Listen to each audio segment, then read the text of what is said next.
રાજનીતિના માર્ગદર્શન સિદ્ધાંતોમાં દરેક નાગરિકની નૈતિક ફરજ બતાવી છે. એ ફરજ છે સરોવરો હોય, નદીઓ કે વન્યજીવો કે કુદરતી પર્યાવરણ કે વનો, એનું આપણે રક્ષણ કરવાનું છે.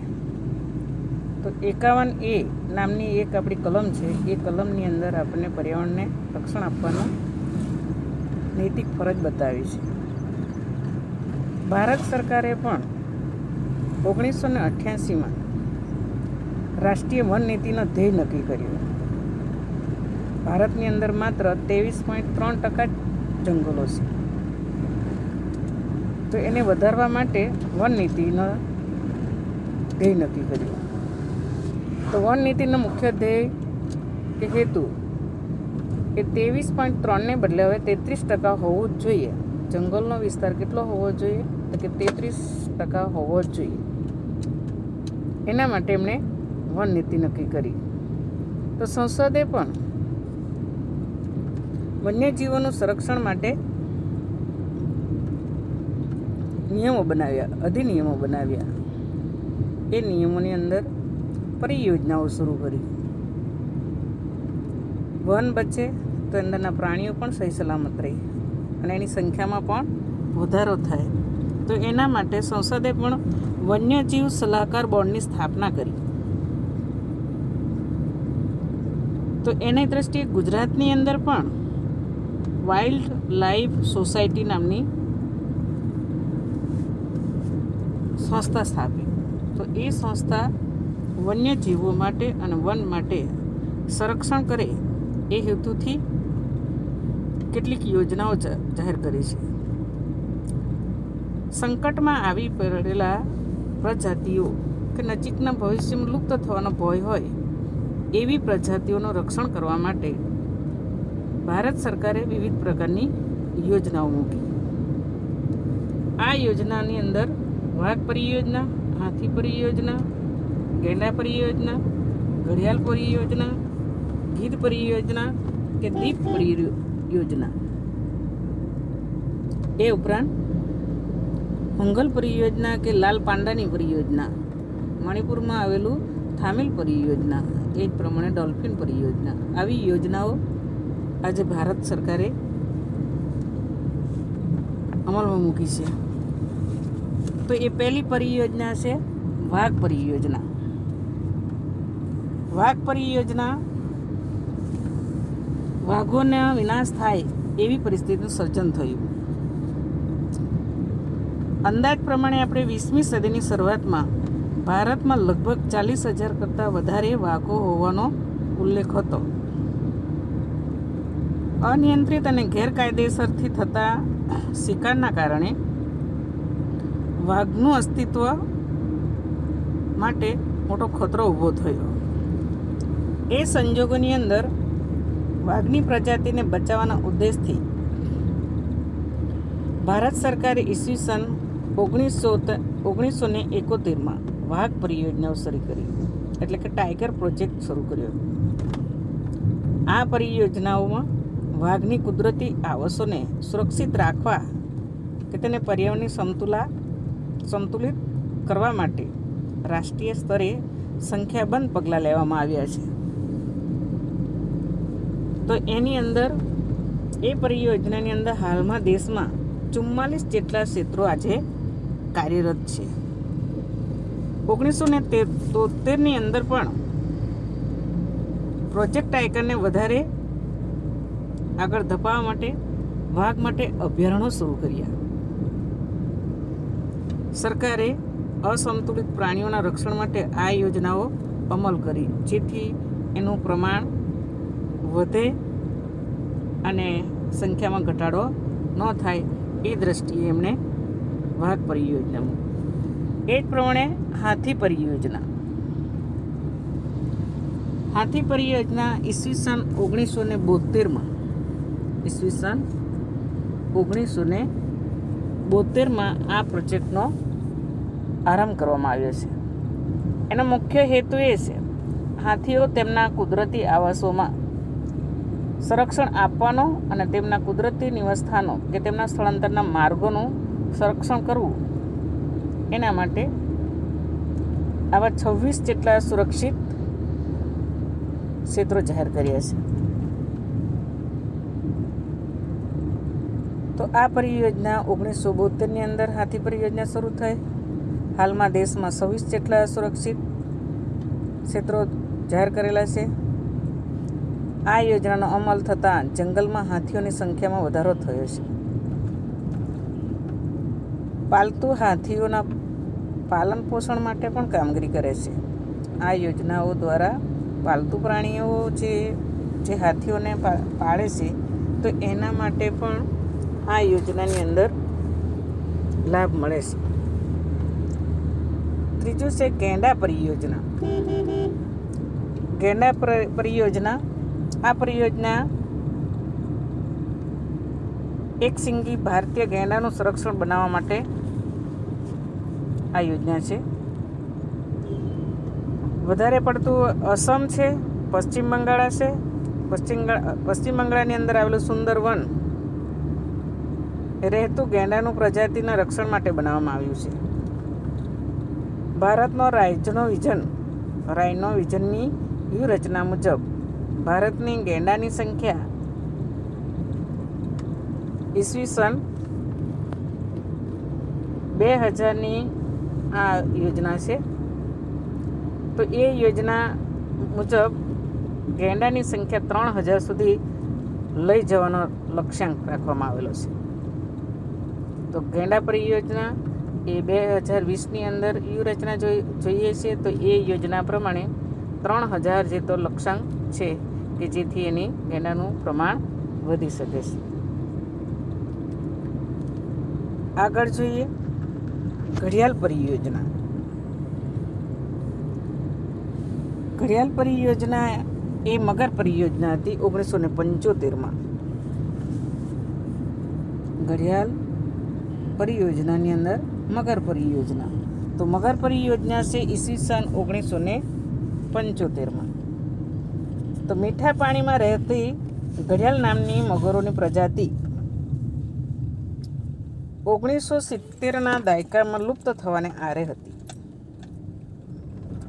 જે તમે ચિત્રને જોઈ શકો છો, એ ચિત્રની સામે જે આગળ ચાંચ લાંબી હોય કે મોઢું એનો આગળનો ભાગ લાંબો હોય એવી જે ઘડિયાળ પરિયોજના તો લુપ્ત થવાને આરે હતી 1970ની અંદર. ત્યારે એ મગરોની પ્રજાતિને બચાવવાના હેતુથી ભારત સરકારે પરિયોજનાઓ શરૂ કરી છે. તો એ યોજના મુજબ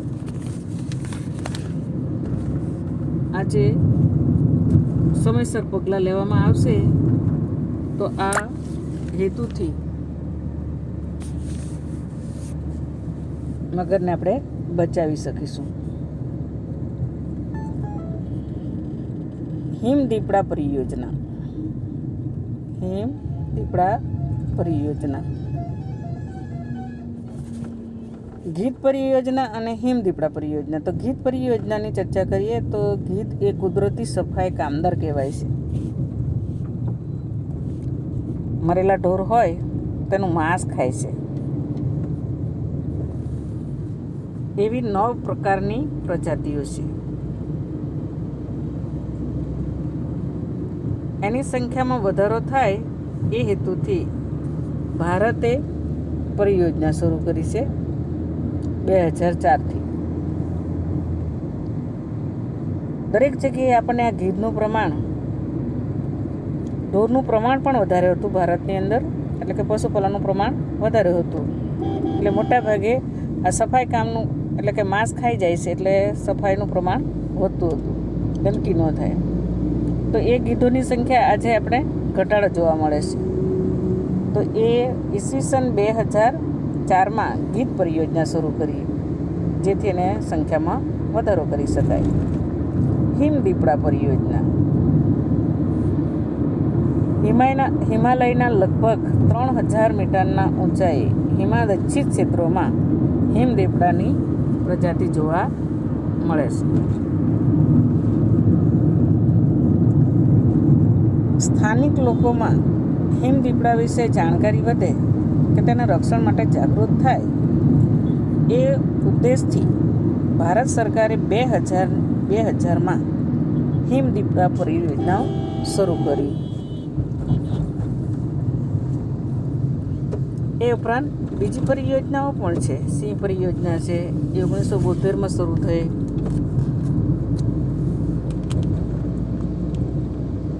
એ ઉપરાંતની બીજી પરિયોજના છે કાશ્મીરની અંદર હુંગલ પરિયોજના. હુંગલ પરિયોજના એટલે હરણની જ બીજી પ્રજાતિઓ છે. લાલ પાંડાની પરિયોજના,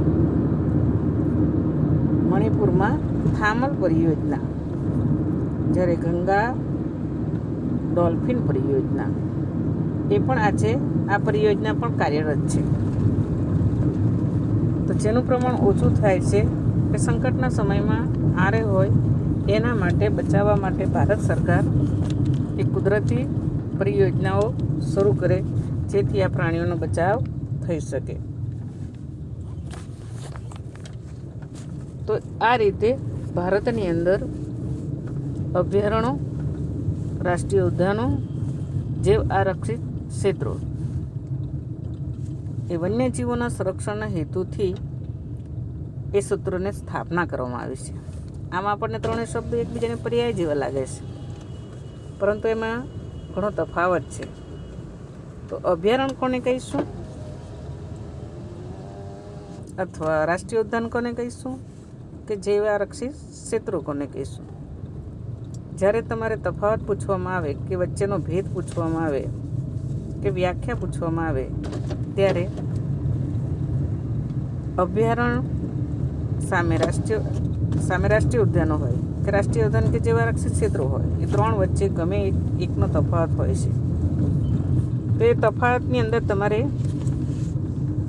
પહેલાં વ્યાખ્યા લખવાની, એની સંખ્યા લખવાની, અભયારણ્યોનું નામ લખવા, હેતુ લખવો અને પ્રતિબંધ કે છૂટછાટ કે છૂટ કે પ્રતિબંધ એની વિશે માહિતી લખવી. એટલે 4 મુદ્દાને ધ્યાનમાં લેવાના: વ્યાખ્યાની દ્રષ્ટિએ, સંખ્યાની દ્રષ્ટિએ, નામની દ્રષ્ટિએ કે હેતુ, અને છેવટે પ્રતિબંધ કે છૂટછાટ એના વિશે તમારે માહિતી લખવાની રહેશે. તો આપણે જોઈએ આજે અભયારણ્ય એટલે શું. અભયારણ્યમાં જે લીલો પટ્ટો દેખાય છે, પીળો પટ્ટો દેખાય છે, એ એની વ્યાખ્યા છે. જેમના માથે વિનાશનું જોખમ હોય તો વન્યજીવોનું સંરક્ષણ અને સંવર્ધન માટે સુરક્ષિત કરાયેલા વિસ્તારોને અભયારણ્ય કહેવાય છે. આ વ્યાખ્યા છે તમારી. કોઈ એક વિશેષ પ્રજાતિના સંરક્ષણ માટે રાજ્ય સરકાર અભયારણ્યની સ્થાપના કરી શકે છે. વન્યજીવોનું અભયારણ્યની સ્થાપના કોઈ એક વિશેષ પ્રજાતિના રક્ષણ માટે કરાય છે.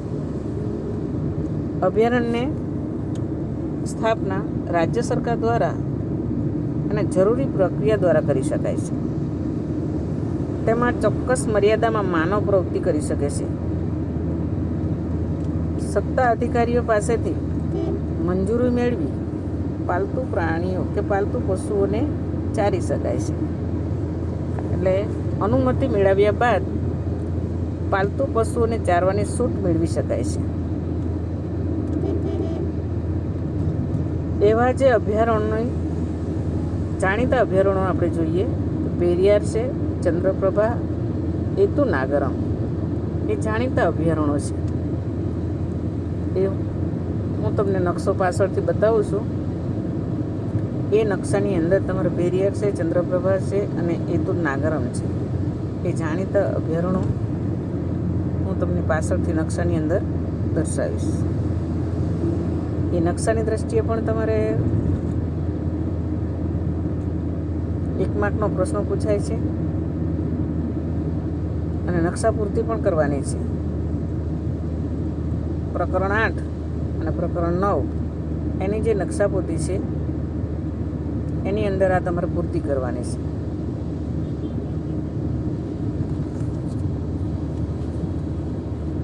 વિશેષ પ્રજાતિ પર કેન્દ્રિત હોતું નથી એવું જે રાષ્ટ્રીય ઉદ્યાન છે, તો રાષ્ટ્રીય ઉદ્યાન કોને કહીશું એની વ્યાખ્યા જોઈએ આપણે.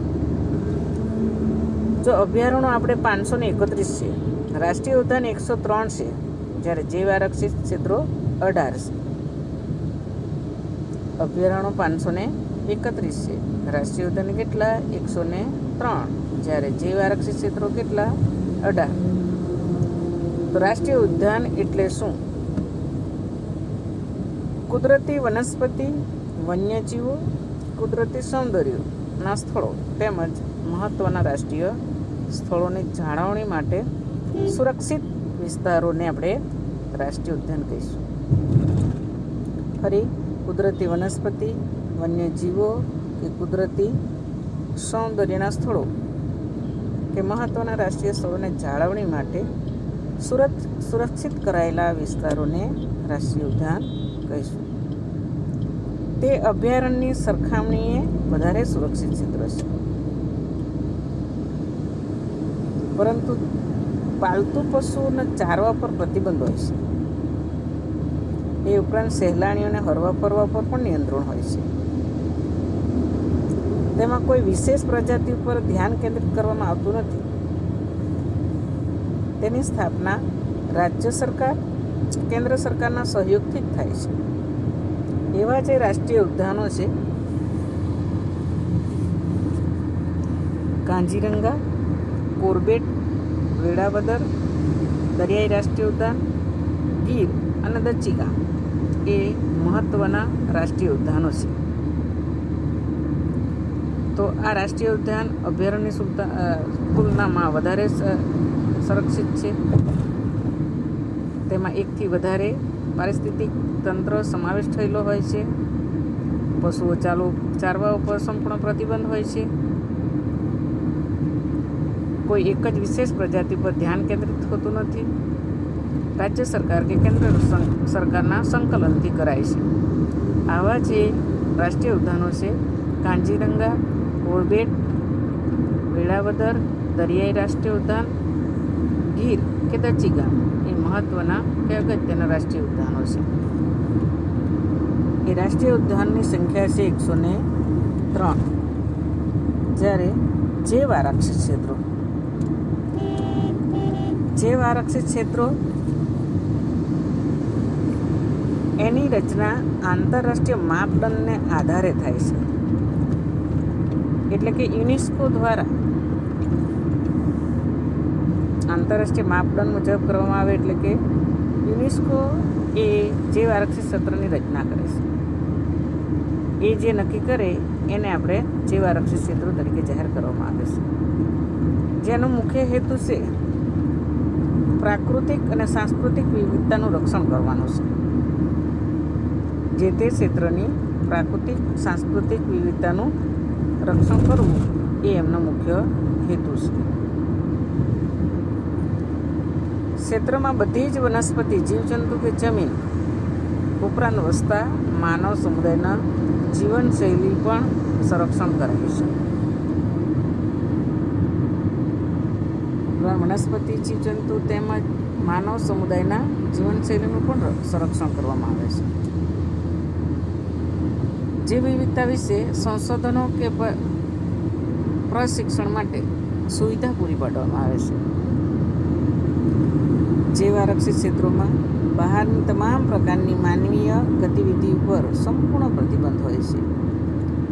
આવા ક્ષેત્રનો વિસ્તાર 5000 ચોરસ કિલોમીટરથી વધારે છે. 5000 ચોરસ કિલોમીટર કરતાં પણ વધારે છે સરેરાશ વિસ્તાર.